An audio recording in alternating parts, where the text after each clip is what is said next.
As you're finding a seat, if you take your Bibles and open up to Matthew chapter 12, we're going to be looking at the first 14 verses of chapter 12. I don't know if you remember from last week, we ended up with Jesus telling the whole audience that, "Come to me and you'll find rest. For my yoke is easy, my burden is light." And now I think Matthew connects last week's ending verses with Matthew 11 to the beginning part of chapter 12 in order for us to find the extent of that rest and a better understanding of the rest, because the first century Jews that were the primary audience for Matthew and the primary people that Jesus had contact with did not understand Sabbath rest at all. In fact, for the first century Jews, Sabbath was probably one of the most laborious days of the whole week. Not because of the work that was involved, but because of the regulations you had to observe in order to make sure you didn't work. The story begins in chapter 12 of the disciples walking along a road, picking some heads of wheat. I think they're wheat. And probably, I don't know if you ever had a chance to be on a farm when the wheat is mature and ripe, but you can take the head of wheat, take it off, roll it in your hands, blow it, and you can have a real quick and easy snack. It's really pretty fun to do. And it was provided in the law of God in Deuteronomy chapter 23 that the Jews could do this. To us it looks like stealing, because we wouldn't drive by Gleis and hop out of the car and go get an apple and bite it and continue on our way to Jackson. We would consider that stealing. But in the first century, when they didn't have McDonald's on every corner, the Jews were provided for people that were traveling that they could go and get just enough to sustain themselves. They couldn't harvest the field. They couldn't take all of the farmer's produce, but they could get enough to sustain themselves and go on, and it wasn't considered stealing. It was considered being part of that. It was part of your taxes, part of your being part of that culture, that part of that society. Well, when the disciples did this, it was on the Sabbath. And the Jews looked at them picking off and considered that harvesting or reaping, rolling the head of wheat in their hands as, threshing, blowing the chaff off as winnowing, and then popping it in their meal as a prepared meal that they ate on the Sabbath. So in that 10 seconds of taking that off, doing it, popping it in, they had broken 4 rules, 4 Sabbath laws. Now, you need to understand, these were not Sabbath laws given by God.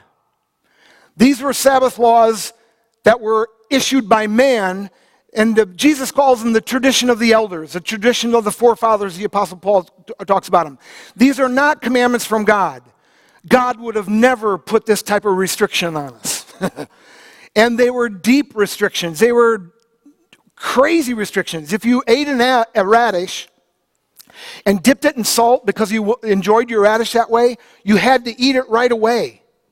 Because if you tarried, it would begin the pickling process in that radish, and you were guilty of pickling on the Sabbath. If you spit, 21st century audience goes, "Is that legal?" For us farmers, it is. But if you spit, you had to be very, very careful as a good tradition of the elders Jew to be careful where you spit. You had to either spit on a rock or in your sleeve or on a handkerchief or something. For if you spit on the ground, you might be guilty of plowing. Because, a lot of you are going, what? Because your spit would go down into the ground and may part the ground. This is the details that they looked at in regard to doing work on the Sabbath that you were not to do.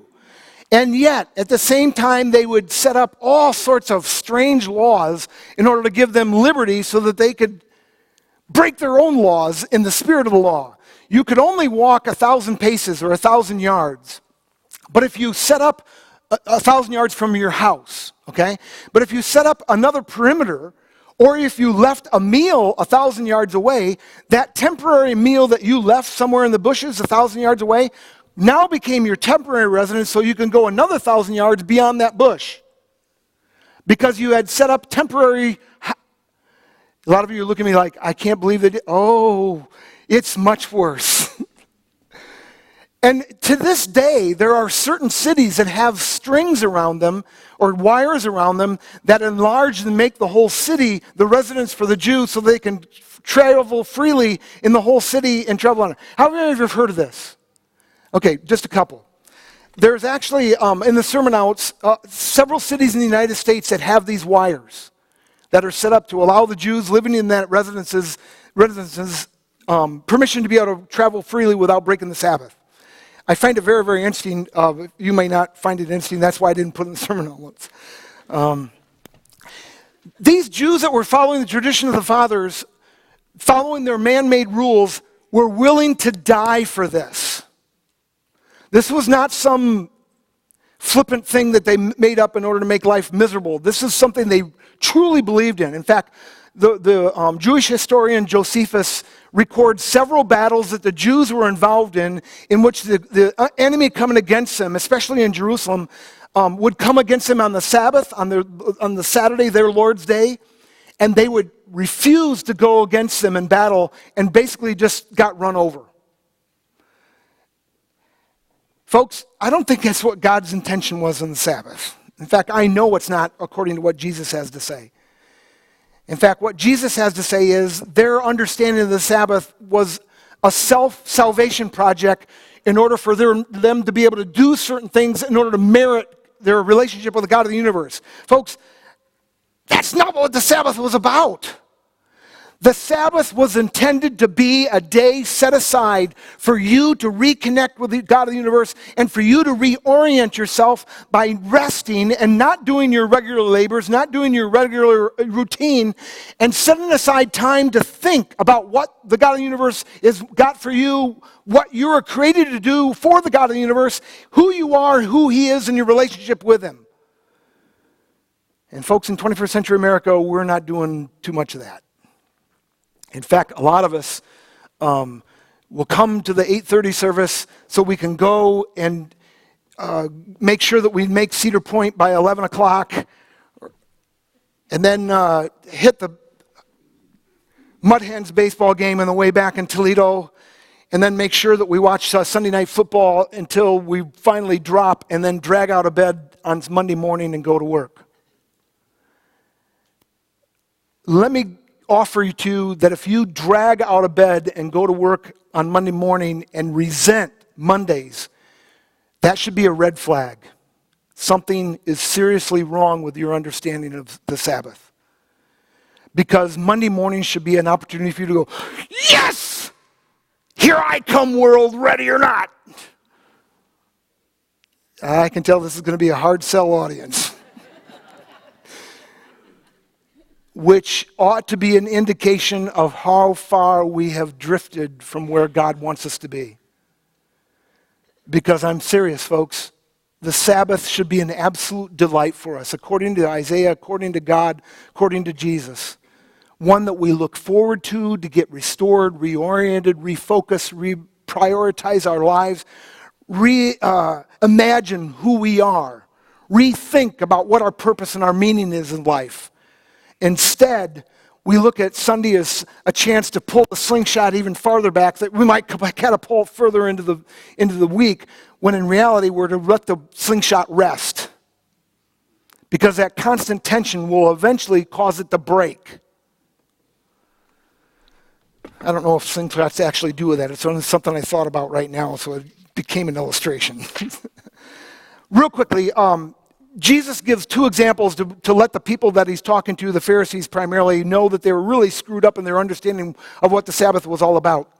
The first illustration he gives from 1 Samuel, in which David has to ask Ahimelech, the high priest in the tabernacle in David's day, for some food to eat off the sacred table of the consecrated bread that was offered to God and was reestablished there every week. Only the priest could eat that bread. And David asked for that bread to eat it, and God doesn't say a word, and Ahimelech thinks, well, I'm not sure. And David says, basically, no, you need to give this to me. And God basically gives his approval, and Jesus gives his approval. Which means that we've misunderstood that this was and off limits and a barrier set between us and God, when in reality it was to be a memorial, to remind us of God's provision, to remind us of God's sustenance, to remind us that He is the bread of life. The second illustration that he gives is about the priests and how they work really, really hard on the Sabbath. In fact, their work on the Sabbath day is twice as hard as every other day, which, if you're a pastor, is pretty much true in church as well. I get up a whole lot earlier on Sunday morning than I get up the rest of the week. I've already, by 2 o'clock in the afternoon, have put in a good 8-hour day, and it's just getting started because I will start reading for next week's sermon and Sunday afternoon and Sunday evening, in between watching football highlights, because I want to get a head start. So I put in typically 12, 14 hours on a Sunday, which I only maybe put 8, 9, or 10 on the rest of the week. And Jesus is saying, don't you understand that they can actually profane the Sabbath and be doing what's right? Because the Sabbath is for us, to re-energize us, to restore us, to renew us. And we do whatever is necessary in order to bring about restoration. That's what the priest's job was. That's what the pastor's job is. And to look at the Sabbath as being a bunch of prohibitions, a bunch of you can't, is making you a slave to the Sabbath, making you have to provide something for the Sabbath, thinking that you're doing God a favor and earning His merit. Yeah, Jesus is screaming at them because they don't understand that this is a privilege for you. It's a chance for you to take it easy and have a chance to reflect without the demands of the day staring you in the face. And what we tend to do is make it a makeup day for the rest of the week's demands. As I hear a lawnmower going out from the distance.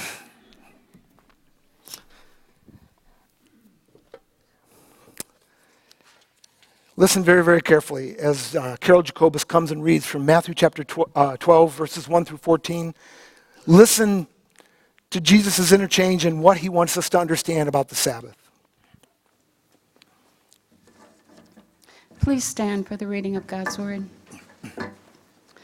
Reading from Matthew chapter 12, verses 1 through 14. At that time, Jesus went through the grain fields on the Sabbath. His disciples were hungry and began to pick some heads of grain and eat them. When the Pharisees saw this, they said to him, "Look, your disciples are doing what is unlawful on the Sabbath." He answered, "Haven't you read what David did when he and his companions were hungry? He entered the house of God, and he and his companions ate the consecrated bread, which was not lawful for them to do, but only for the priests. Or haven't you read in the law that on the Sabbath the priests in the temple desecrate the day and yet are innocent? I tell you that one greater than the temple is here. If you had known what these words mean, 'I desire mercy, not sacrifice,' you would not have condemned the innocent. For the Son of Man is the Lord of the Sabbath." Going on from that place, he went into their synagogue, and a man with a shriveled hand was there. Looking for a reason to accuse Jesus, they asked him, "Is it lawful to heal on the Sabbath?" Jesus said to them, "If any of you has a sheep and it falls into a pit on the Sabbath, will you not take hold of it and lift it out? How much more valuable is a man than a sheep? Therefore, it is lawful to do good on the Sabbath." Then he said to the man, "Stretch out your hand." So he stretched it out, and it was completely restored, just as sound as the other. But the Pharisees went out and plotted how they might kill Jesus. The word of the Lord. You may be seated. Thanks, Carol. 2 real quick points I want to make before we begin the sermon outline, which is here in your sermon notes. One, I forgot to mention in verse... I forgot what I was going to say now. Oh, in verse 9, 10, looking for a reason to accuse Jesus, they asked him, "Is it lawful to heal on the Sabbath?" Wow, that was a loaded question, because the Jews believed, and according to their traditions of the elder, that you could treat a person with an injury, you could treat a person with a sickness, as long as you didn't make him better. All you could do was stabilize him. If he was dying, what you needed to do is keep from having his progress or ascension or descension becoming more serious. If you made him better in any way, that was healing and forbidden on the Sabbath. That is why Jesus gets in so much trouble. I could tell by your faces that this is... I've never seen as many contorted faces in all my life. Folks, that's why Jesus is having contortions. He realizes they are so bound up in their own laws, they're screwed up. Verse 14 is amazing. Jesus does nothing even against their tradition of the elders. All he does is say, stretch out your hand. He doesn't say be healed. He doesn't touch him. He doesn't do any work. He just says, stretch out your hand. There was nothing illegal about that. And yet, what do they want to do when he does this? Kill him. That's a godly thing to do, right? On the Sabbath. Listen, folks. When we get hung up in our own rules, when we get hung up in our own perceptions, when we get hung up on our own way of looking at life and don't allow ourselves to trust in the Lord with all our hearts, we can get really screwed up. And that's what the God of the universe doesn't want for our lives. He wants us to have purpose and meaning. He wants us to be focused and productive. He wants us to be able to have life in all of its abundance. But as long as we keep following our way of thinking, that's why, did you realize in Isaiah chapter 58, 2, if not 3 times, Isaiah begs them, don't do it your own way? I know. Here we go, sermon outline. The question to be answered is this: what is Jesus trying to teach the Pharisees and us about the Sabbath? We need a heavy dose of what the Sabbath is all about, because, folks, a lot of us don't know. And a lot of us come here thinking that the 1 hour a day, it's a Sabbath hour, not a Sabbath day for many of us. We think that coming here and satisfying our 1 hour of the week is enough, all we need. We need the whole 24-hour period of time to really refocus and really regroup and really reorient ourselves so that we can know exactly what the God of the universe has for us. What is Jesus trying to teach the Pharisees and us about the Sabbath? Answer, I believe, is this: God instituted the Sabbath to ensure that mankind would weekly get his life in order so that he could know how to love God and others. That's crucially important. Please, if you'll recall for me, Jesus said that all the law and prophets could be summed up in 2 words, 2 phrases. What were they? Love God, love others. So we have to understand the Sabbath laws. We have to understand the temple laws. We have to understand all of the laws and the prophets of the Old Testament through that grid. If we don't, we fail to understand how they apply to our lives. And so what Jesus is trying to get the people to realize, you've made these laws an end to themselves. You made these laws something to follow in order to merit something with God, when in reality these laws were given so that we could love God and love others better. And if you don't do that, and not healing on the Sabbath is a huge not doing that, if you don't do that, you failed to understand the law of God, because all of his laws were there for loving God and loving others. God instituted the Sabbath to ensure that mankind would weekly get his life in order so that he could know how to love God and love others. And if we do not enjoy regular periodic rest, we can become really screwed up.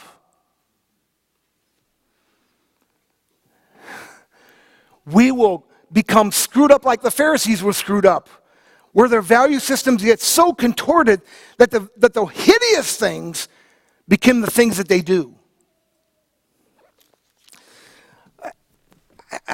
There's 2 stories in history that really are quite fascinating for me. The one comes from the movie Chariots of Fire. And I know a lot of you may not have ever seen that movie, but it's an absolutely wonderful movie. It's not about racing. I know it involves 2 sprinters and a middle distance guy and 2 sprinters. And it involves Eric Liddell and his convictions on the Sabbath. That's really what for me, is what the whole movie's about, is about how this, and it's really cool to see the King of England, Prince of England, realize that he's got this dilemma because he wants Eric Liddell to compete on Sunday, and Eric Liddell refuses to. Even though it's a qualifying round in order for him to get to the finals in the Olympics, he was favored to win. But he refuses, which means he won't be able to compete in the Olympics. He's worked all his life for this. This is what he dreams of doing. This is where his pleasure is. And the Prince of England goes, but this is the type of convictions that allows him to be who he is. It's not exactly what he says, but I remember that scene in which everybody's putting pressure on Eric Liddell to change, and he won't have any of it. And finally, the Prince of England realizes this is what makes him who he is. You can't take that away from him. Folks, he refused to run on the Sabbath day and ended up running a different race, a race that was out of his normal comfort zone, and won that in the 1924 Paris Olympics. I know. Do you know that December 17th, 1903 was almost December 13th, 1903? The Wright brothers were ready, had their equipment ready, had the perfect day on December 13th, a Sunday. But they refused to fly, even though the conditions were just right for them to make their inaugural flight. But they refused to, because they'd been raised in the home of a United Brethren bishop. I used to be a United Brethren. I actually stayed in Wright Hall, named for the bishop of the United Brethren Church. Nobody is impressed at all, I can tell. But why did the Wright brothers wait 4 more days? Well, they felt with all their hearts they should not break the Sabbath by trying their flight on Sunday, so they waited for the conditions to get good again, which was on the 17th instead of the 13th. Folks, do we have that kind of convictions? My wife reminded me that just a couple of years ago when our church worked with a few good men, and at that particular time the few good men was led by a Jewish man who really wanted to honor the Sabbath, which was Saturday. And we wanted to help them out, but not on Sunday. And he came to me and said, we've scheduled the work to be done on a Sunday. And we go, I can't do that. And he was shocked. He said, really? You have people in your church that actually honor your Sabbath? And I thought, well, I think I do. Do we? Do we? Word for the day is rest. We need to take this time and regroup and rethink. 1, God instituted the Sabbath, thus Christ is Lord of the Sabbath and greater than the temple, because we understand that Christ is God, and that makes him Lord of the Sabbath and greater than the temple, which was a huge problem for the Jews. God instituted the Sabbath to ensure that mankind could weekly remain human. What are you talking about, Pastor Keith? Folks, I don't know about you, but I have a real problem when I get wound up in a project, when I get wound up in a job, when I get wound up in a career, when I get wound up in something that's before me. I have a real problem just stepping back and resting and taking it easy, because I get absorbed in the whole project. I get absorbed in my career. I get absorbed in my work. And I just want to keep charging ahead and keep working like a machine.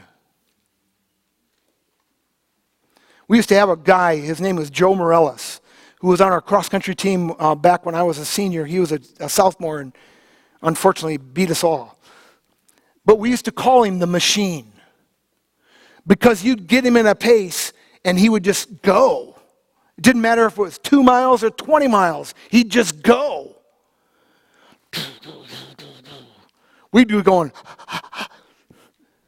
folks, we're not machines.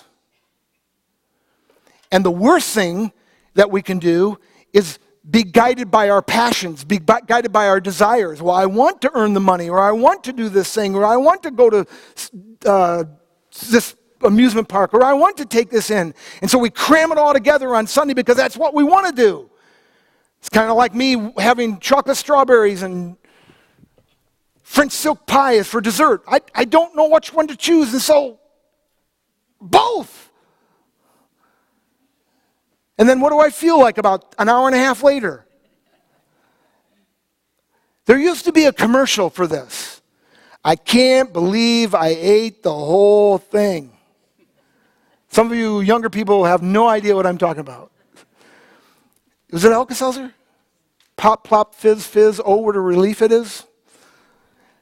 The God of the universe wants us to control our passions, wants us to control our desires. We can't do that unless we take time and reflect about what He wants for us.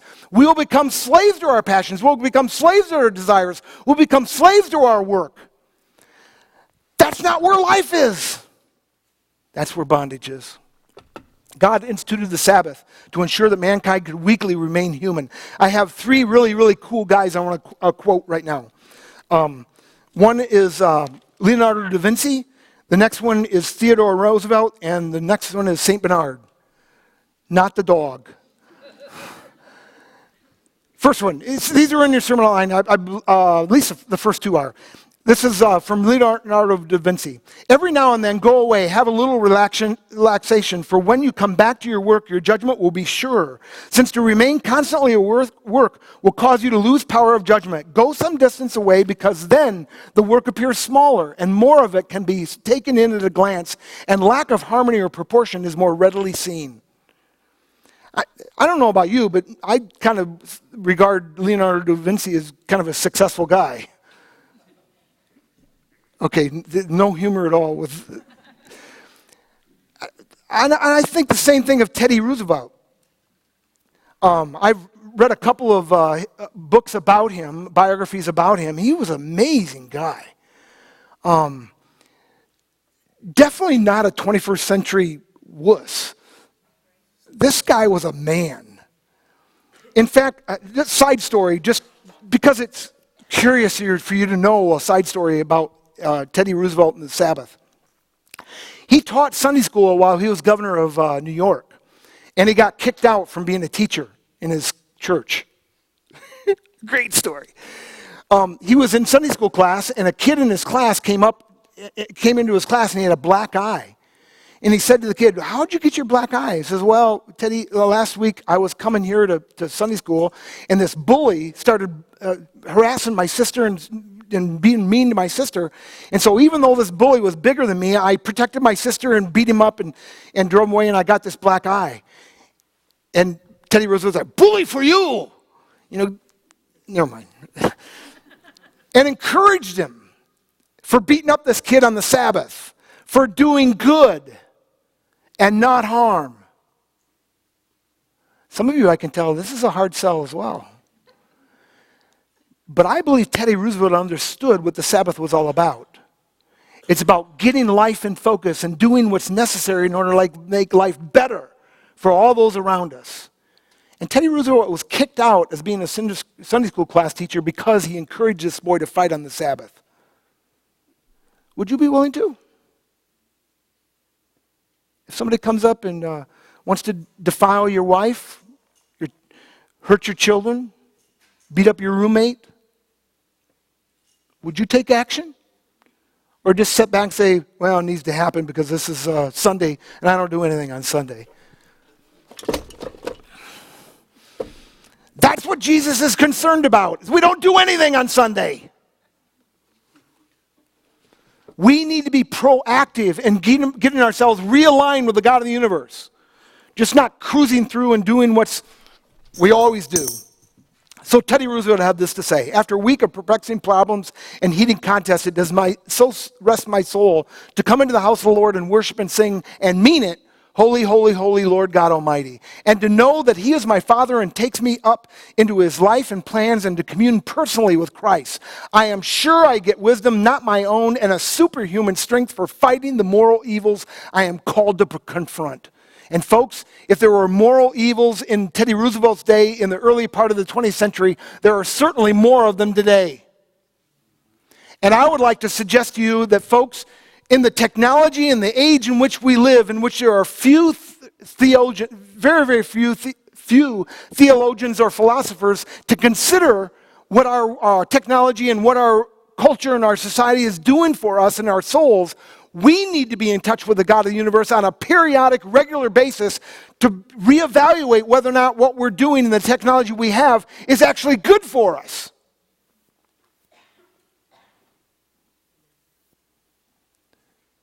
Maybe this is too close to home, or maybe you're all asleep and just keeping your eyes propped up with the toothpicks I can't see. But folks, we need to think about this.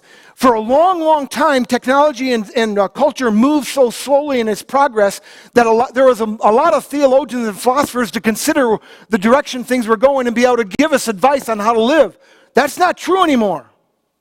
We have nobody holding accountable technology. We have nobody holding accountable the advances that are taking place. You better be taking time aside with the God of the universe to reflect upon whether or not all these advances are really good for us. What they're really doing to our soul, what they're really doing to our psyche, what they're really doing to our presuppositions and our preconceived ideas of how we live life. That's good preaching, Pastor Keith. Well, maybe for some or two. And then there's this. Saint Bernard of Clairvaux, back in the 12th century. When I come to the church door, he would regularly say, "Stay here, all my earthly thoughts." Boy, that's good. When you enter the door here, when you enter the sanctuary, when you enter into your chair or your desk and do your devotions, do you ask the Lord, do you ask yourself to set aside all earthly thoughts and ask to hear from God and God alone? Folks, the rest of the world is shoving down our throats its ideas and its values. We desperately need to hear from God. Otherwise, we are going to be flushed down the stool and never even know that we've had it happen. And if you want to go to Columbus, Indiana, you can actually live that out. That's true, isn't it, Jay? You all look weird. Really, they have a huge toilet that you can go down. It's part of the kids' museum in Columbus, Indiana. Oh, okay. I can tell you don't believe me, but just go. 2, to properly observe the Sabbath, we must never forget that the Sabbath is for man to know how to love God and others, not for man to be committed to the Sabbath as a self-salvation project. That's why Jesus was so ticked at them. They had completely reversed the whole idea of what the Sabbath was for. That's why he says in verses 11 to 12, if any of you has a sheep and it falls into a pit on the Sabbath, will you not take hold of it and lift it out? How much more valuable is a man than a sheep? Therefore, it is lawful to do good on the Sabbath, even though you've told everybody it's not lawful to do good on the Sabbath. In fact, I believe that's why God was so ticked at the Pharisees. That's why Jesus was so ticked at the Pharisees. They had ruled out of order the very thing the Sabbath was encouraging us to do. And that's why I think God has sovereignly not blessed those people who follow Hinduism, because their worship seems to be oriented for human unwelfare by making sacred flies and rats and cows and turkeys and everything else and letting people starve. 3, if we do not periodically rest to put our lives in order, we can become really screwed up like the Pharisees. Verse 2, they were upset at the disciples for breaking off small pieces of grain, threshing it, willing it, preparing a meal and eating it, but they didn't think a thing about wanting to kill Jesus. Folks, that's a screwed up mind. That's a value system that's completely turned on its head. I love what Vance Havner has to say. If we do not come apart and rest, then we'll just come apart. And I don't know about you all, folks, but I realized after I had my stroke a year and a half ago that was God's wake-up call for me, that I needed to take more seriously his call for me to take one day out of 7 and just relax and reorient myself, because that stress that I put upon myself just before my stroke was the cause of the stroke. It was my own doing. Wasn't anything that anybody else did. It wasn't anything I ate. Wasn't anything that anybody put on me. It was what I was doing to myself because I failed to take time away and reflect and relax and just rest in the Lord. And it can happen to you. It can happen to all of us. And that's why the God of the universe wants us to live life in all of its abundance and take time off to reorient ourselves, to rethink about where we're headed, what's valuable, what's important. Besides, you can't focus on all the world's problems. You can't focus on all the world's events. We need to narrow our focus. It's really, really interesting to look at the people who've really been successful and how narrow their focus on life has really been. That's what made them exceed. We need to do that with our relationship with the Lord. The Lions may or may not lose or win today. There may be 1,000 other things that go on today. And folks, you need to be very selective in what you say yes to. And we need to be all more intentional about what we say no to. Because the world is clamoring for our time and for our attention, and a lot of it just isn't worth the investment. We need to connect with the God of the universe. We need to reorient ourselves to him and understand what he has for our lives so that we can be all that God wants us to be. There's a great story about a guy from America, a real aggressive businessman who was going over to Africa. This is back in the 40s and 50s when you can have wild game hunts and people didn't put you on TV for violating them. He went over to Africa and he hired a guide, and he hired about 5 or 6 people to carry all of his supplies, his tent, his food, and all that kind of stuff. And he was just charging through the jungle and charging through the area and that, just going after this big game. And after about 2 or 3 days, the helper that he had hired from over in Africa kept lagging further and further behind, till finally on the 4th day, they just plopped down and said, "We're not moving." And the American hunter came to the guide and said, "You got to get these guys up." And he was ready to beat on them, and he was yelling at them and everything else. And the guy said, "They ain't moving." And the American said, "Why? Why won't they move?" And the guide said, "Well, they're waiting for their souls to catch up with their bodies."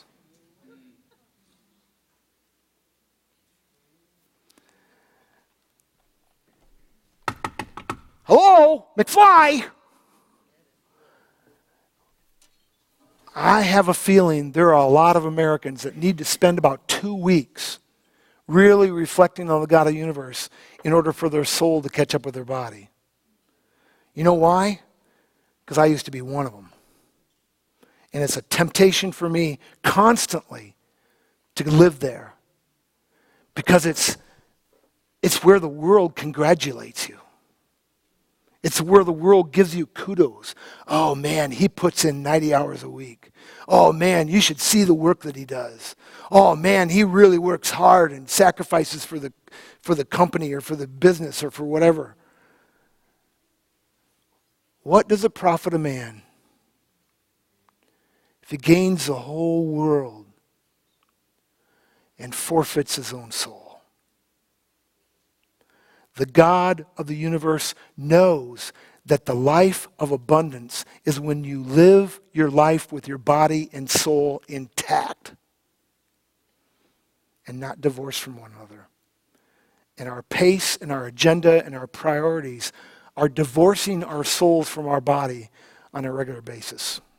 Worship point is this: God created Sabbath so that we could reflect and be reminded of his provision, protection, grace, mercy, forgiveness, compassion, patience, and love. When you do that in spirit and in truth, you can't help but worship. When you realize what the God of the universe has done for you all, when you realize what the God of the universe has provided you, when you realize that you are who you are by God's grace and not by your doing is merely a reflection of God's grace towards you. When you realize that, you'll worship. My gospel application is this: the Sabbath is a weekly reminder that it is not up to you. It is Christ plus nothing. Christ is our rest because he is the one that has accomplished everything that needs to be accomplished in order for us to have a relationship with God. That's why all the songs that Pastor Dave had us sing this morning about the cross, about Jesus' work, about our being able to rest in him, were absolutely spot on.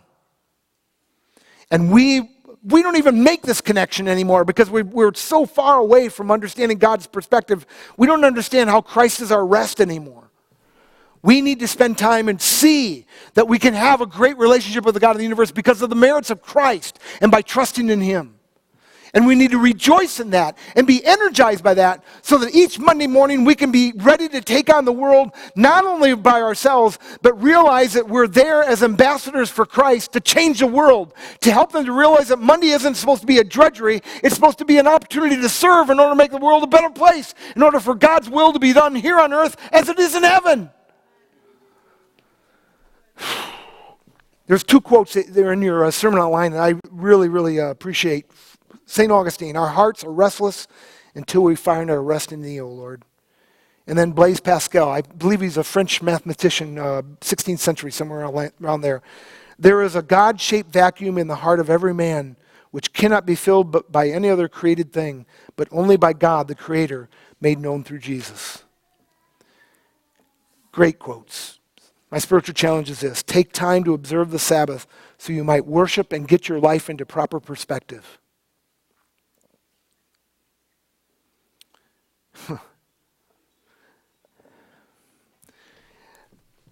I've read several books and several articles about people that can't stand, people in America especially have this problem, that can't stand to be alone and quiet for more than about 5 minutes. They have to have the radio on, they have to have the TV on, they have to have the computer going, they have to have something. Because, this is very, very telling, because the articles have told me, we can't stand to start thinking about ourselves and the meaninglessness and futility of our own lives. And rather than face the reality of who we are, we cloud our environment with all sorts of other distractions so we don't have to think about it. Folks, the God of the universe goes, "Oy vey! What are you doing? If you can't look honestly and candidly at your life and find purpose and meaning and significance and joy and peace and happiness about your life, folks, that ought to be a clue that something's not right. Something needs to be readjusted somewhere because the God of the universe did not create you to be miserable."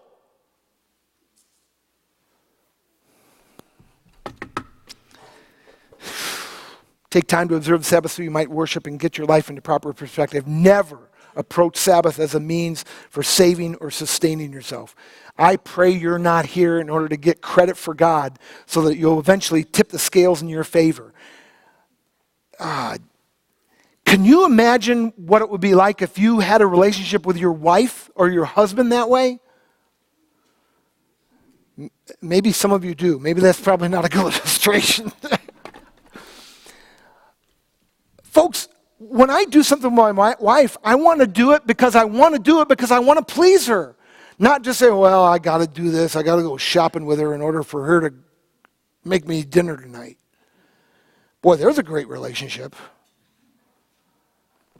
Folks, we ought to be desirous of pleasing the God of the universe. That's why Isaiah says, do you find the Sabbath a delight? Do you find this a joy? If you do, I'll make you into a great person. I'll restore you. I'll renew you. I'll revitalize you. There was one time, this is my, I'm going to do this real quick. I don't know if you realize it or not, but 4/5 of the world's religions today, or on a regular basis, worship standing or kneeling or on their face, not seated. Only 20% of the world's religions sit during worship. Christians and Jews being those primarily the two. Do you know why you sit rather than stand or on your face during worship? Because you can rest. All the other religions have to work in order to obtain their merit before God. You're allowed to rest. That's why you're seated during worship. I want to close with this illustration. It's a little bit weird. I want you to think about it because I think it has merit. There was one time about an 8-year-old boy and her 4-year-old sister that realized that their mother had become really, really stressed out. And so they decided to rob their piggy banks and take all their money and buy their mom some flowers. So they went down to the florist shop and they saw a bunch of different things that looked really, really nice, but they could only afford this one, that had like a flower or two and a simple arrangement. And so they bought it and took it back to their mom. And the mom was just absolutely touched because they knew, they'd heard their mom saying, oh, if I could just get some rest, if I could just get some peace, if I just have some peace and quiet. And so they took these flowers to their mother and said, here, Mom. And she was just touched. And then the 8-year-old said this, oh, well, Mom, we really wanted to buy you another one that had a really, really pretty ribbon on it, that had nice things on it, but we didn't have enough money for that. And the mother said, oh, honey, what did the ribbon say? And the kid said, it said, rest in peace.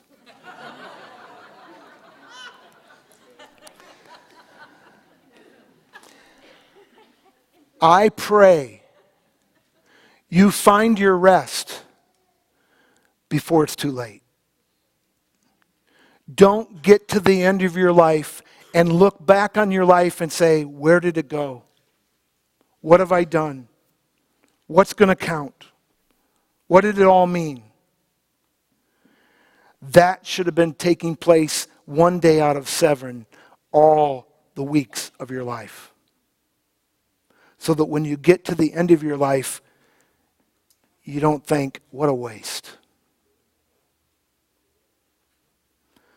We don't do that, and we should.